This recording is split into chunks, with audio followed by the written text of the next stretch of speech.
Kinumpirma ni House Secretary General Attorney Cheloy Villacaria Garafil kahapon ang formal na pag-transmit ng dalawang impeachment complaint laban kay Vice President Sara Z. Duterte patungo sa tanggapan ni Speaker Faustino Bujidi III alinsunod sa konstitusyon at mga panuntunan ng Kamara de Representantes.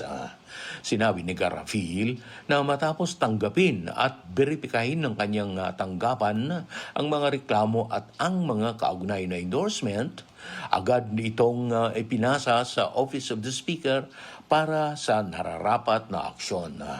Bahagi ito ng kanyang ministerial at administrative duty bilang Secretary General ng Kamara. Ang unang verified impeachment complaint ay inihain ng mga miyembro ng Makabayan Coalition at inindorso ni na party list representatives Antonio Tino ng ACT, Sara Jane Ilago ng Gabriela at Rene Luis Co ng Kabataan.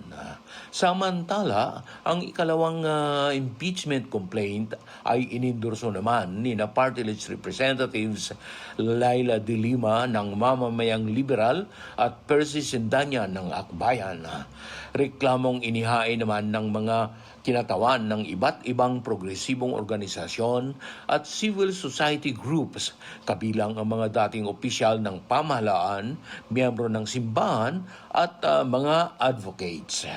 Nakahanda na ngayon ang mga reklamo para sa posibleng pagtawag ng speaker sa susunod na mga hakbang